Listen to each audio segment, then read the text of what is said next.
इसी हाउस में 2009 से 2013 के सेशन में मुसलमानों का रिजर्वेशन पास हुआ था। आज तक रिजर्वेशन मिला नहीं। इस हाउस में मराठा रिजर्वेशन की बात होती है, ओबीसी रिजर्वेशन की बात होती है, लेकिन जो लोग हमारा वोट भी लेना चाहते हैं वो भी हमारे रिजर्वेशन में बात नहीं करते। अगर आश्वासन नहीं दोगे तो फिर याद रखना ये समाज बहुत क्रोध में है। अध्यक्ष महोदय, हम ही को कातिल कहे कि दुनिया हमारा ही कत्लेआम होगा, हम ही को कातिल कहे कि दुनिया हमारा ही कत्लेआम होगा, हम ही कुएं खोदते फिरेंगे और ये पानी हम ही पे हराम होगा। अध्यक्ष महोदय, अगर यही ज़हनियत रही तो मुझे इस बात का डर है कि इस सदी में न कोई अब्दुल हमीद होगा न कोई अब्दुल कलाम होगा। मुस्लिम धर्म में जो पिछड़ी जातियां है, वो पिंजारी है, बाकी है, उनको आरक्षण अभी भी मिल रहा है।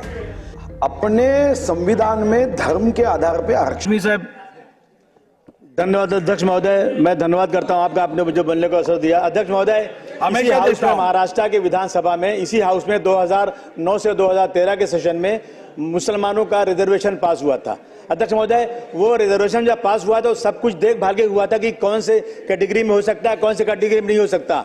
अध्यक्ष महोदय, कुछ लोग कोर्ट में गए, कोर्ट ने कहा कि मुसलमानों को 5% रिजर्वेशन इमीडिएट दे दिया जाए। अध्यक्ष महोदय, वो दिन है और आज का दिन है, आज तक रिजर्वेशन मिला नहीं। इस हाउस में मराठा रिजर्वेशन की बात होती है, ओबीसी रिजर्वेशन की बात होती है, लेकिन जो लोग हमारा वोट भी लेना चाहते हैं वो भी हमारे रिजर्वेशन में बात नहीं करते। अध्यक्ष महोदय, आज चंद्रबाबू नायडू से अध्यक्ष महोदय, आज चंद्रबाबू नायडू से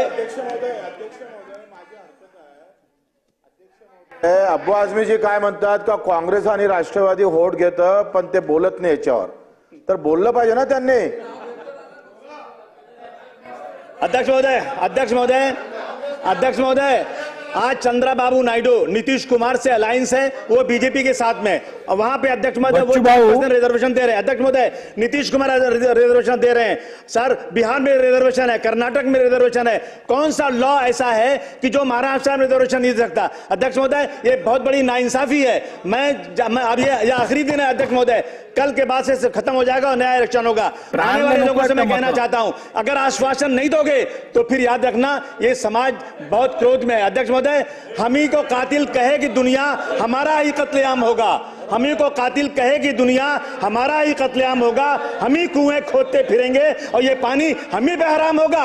अध्यक्ष महोदय, अगर यही ज़हनियत रही तो मुझे इस बात का डर है कि इस सदी में न कोई अब्दुल हमीद होगा न कोई अब्दुल कलाम होगा। मेरा निवेदन अध्यक्ष महोदय कि हम इस मुल्क में रहते हैं, हम इस मुल्क के डेवलपमेंट में काम करते हैं। अगर महाराष्ट्र में मुसलमानों के साथ नाइंसाफी होगी तो महाराष्ट्र कभी भी विकसित राज्य नहीं कहा जा सकता, डेवलप कंट्री नहीं कहा जा सकता। अध्यक्ष महोदय, इस बात का मैं आपसे निवेदन करता हूं कि ऑर्डर कीजिए, मुसलमानों को इंसाफ मिलना चाहिए। धन्यवाद अध्यक्ष महोदय। अध्यक्ष महाराज, सन्माननीय सदस्यांनी अतिशय एक संवेदनशील आणि महत्त्वाचा मुद्दा मांडला।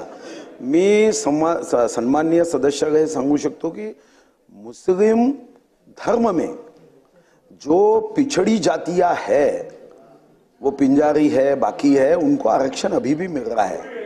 अपने संविधान में पिछड़े और एक मिनट साहब, एक मिनट, संवेदनशील मुद्दा है ना। अपने संविधान में धर्म के आधार पे आरक्षण नहीं है। सुनो तो पूरा सुनो ना भैया।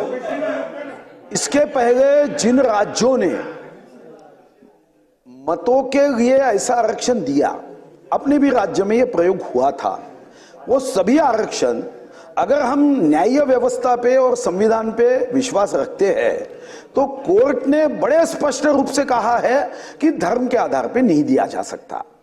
उसके बाद चाहे वो हिंदू हो, मुस्लिम हो, सिख हो, ईसाई हो, पारसी हो, भारत माता का सपूत है, हम सब भाई भाई है।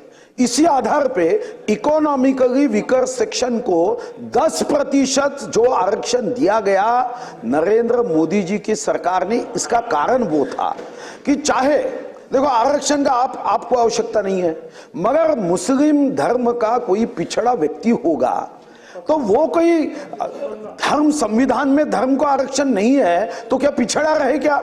उसको जीने का अधिकार नहीं है क्या? तो मोदी जी ने कहा हाँ, उसको भी उसकी गरीबी, ये उसको बेसहारा बनाने के लिए कोई कारण नहीं बननी चाहिए, और इसलिए इकोनॉमिकली वीकर सेक्शन को भी दिया। इकोनॉमिकली वीकर सेक्शन में अभी ये 1500 रुपए की योजना है, ये कोई जात पे है क्या? कोई रास्ता बनता है कोई जात पे है क्या? जो हमने हज अनुदान को एजुकेशन में देने का निर्णय किया है, मैं आपको भाई साहब बताता हूं, ये वोटों की राजनीति के चक्कर में धर्म में मत करो। हम सब एक है, भारत माता के सपूत है।